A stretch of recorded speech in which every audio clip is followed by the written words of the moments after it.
Hola a todos, yo soy Asaí, licenciado en Relaciones Internacionales. A lo largo de mi carrera llevé materias de Ciencia Política, Economía, Derecho, Diplomacia y Relaciones Internacionales, por supuesto. En el video de hoy les contaré datos históricos que puedan resultarles muy interesantes para que tengan un contexto del por qué existen tales organismos y organizaciones y cuáles fueron las razones por las que se crearon en primer lugar. Muy bien, sin más dilación, les contaré sobre el antecedente de lo que hoy en día es la Organización de las Naciones Unidas. Sí, esa misma organización que muchas personas consideran que no sirve para nada. Y bien, ¿existió otra ONU antes de la ONU?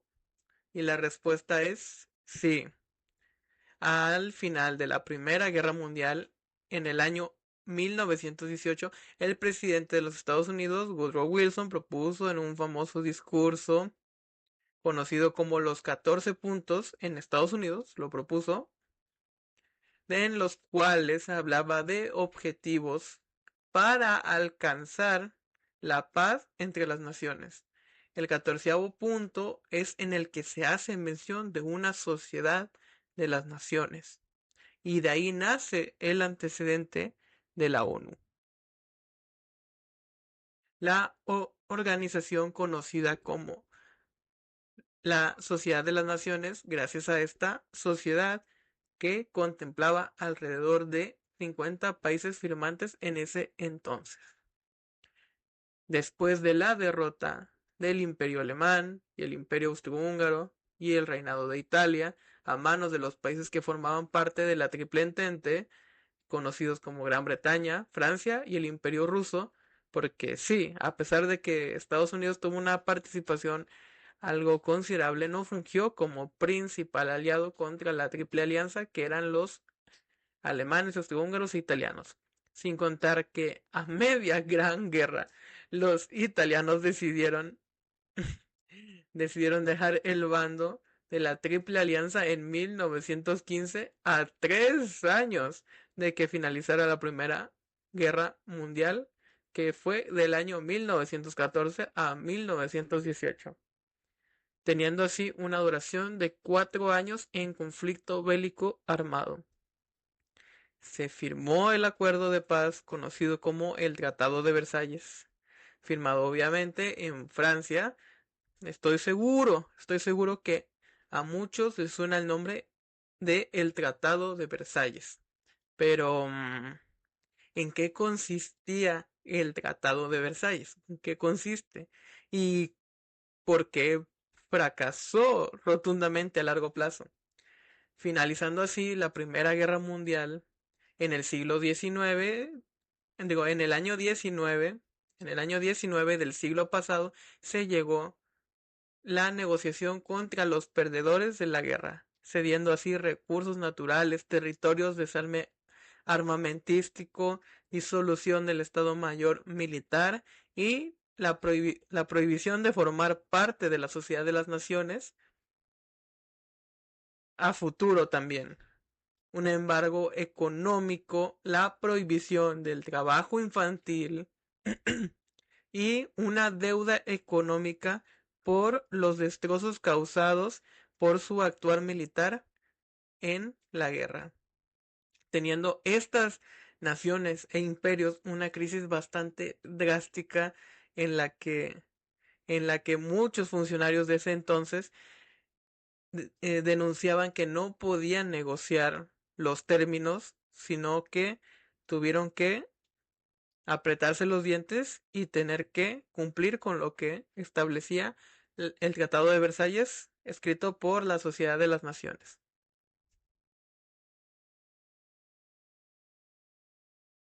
Y por lo tanto, llevaría a los ideales más voraces a despertar por la reestructuración y la recuperación del territorio perdido a manos de la en ese entonces Gran Guerra.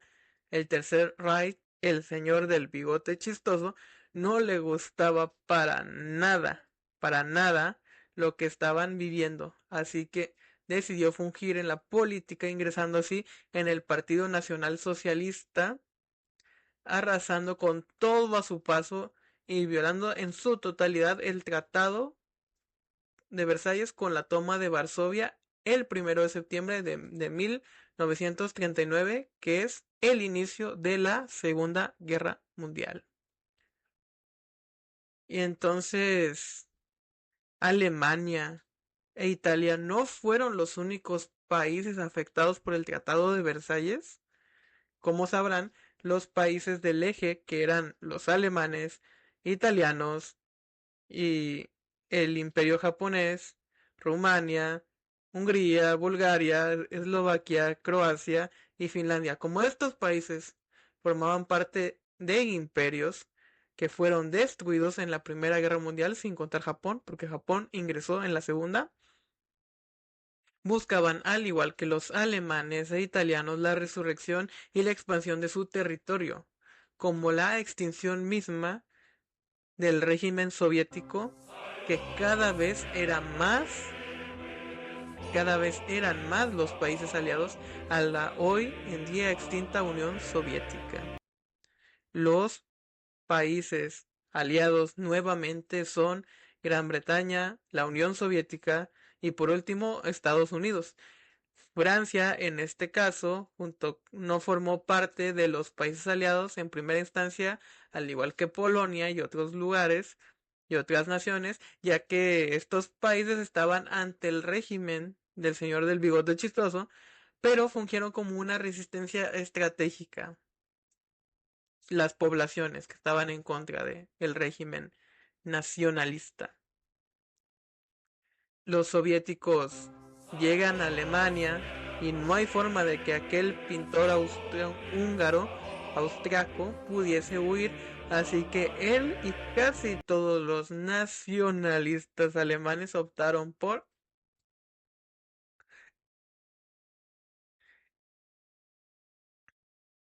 y finaliza la Segunda Guerra en 1945 con una duración de 6 años en conflicto. Y entonces, como tal, el término de las Naciones Unidas, existía ya el término de Sociedad de las Naciones, pero Naciones Unidas, ¿de dónde nace el término Naciones Unidas? El término Naciones Unidas se pronuncia por primera vez durante la Segunda Guerra Mundial por el presidente de los Estados Unidos, Franklin Roosevelt, en la Declaración de las Naciones Unidas, firmada en 1942, 3 años antes de que finalizara el conflicto. Firmada esta declaración por 26 países en ese entonces, y México fue uno de los pioneros. Esta declaración era con el fin de ir en contra de las potencias del eje y defender la Carta del Atlántico, un acuerdo como los 14 puntos que propuso Woodrow Wilson, en los que los hombres pudiesen navegar en las aguas de los 7 mares, como el respeto a la soberanía de las naciones en temas de política exterior y política interna. Y la idea de la ONU fue elaborada y emitida en la Conferencia de Yalta, celebrada por los jefes de Estado de Estados Unidos, Gran Bretaña y la Unión Soviética. Theodore Roosevelt, Winston Churchill, el Bulldog inglés y Joseph Stalin. El 25 de abril de 1945 se celebró la Conferencia de San Francisco, que fue la Conferencia de las Naciones sobre Organización Internacional.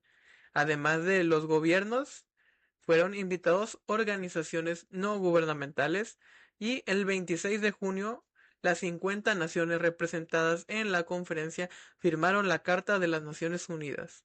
Y pobre Polonia, que no había estado representado en la conferencia, añadió su nombre más tarde entre los signatarios fundadores, para que fueran en un total de 51 estados firmantes. Y para finalizar el video de hoy, 3 años después de la Segunda Guerra Mundial, En 1948, la Organización de las Naciones Unidas emite la Declaración Universal de los Derechos Humanos. ¿Eso quiere decir que los derechos humanos en todo el mundo no tienen más de 100 años? Es correcto.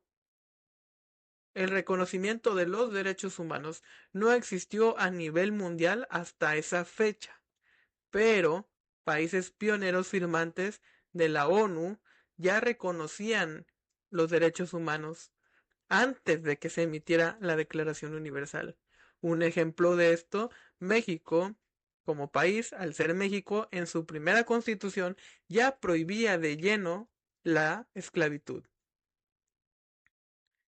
Y muy bien, eso ha sido todo por hoy. Espero que les haya gustado mucho este video. Compártanlo con sus amistades, familiares, suscríbanse, denle like y nos vemos en un próximo video.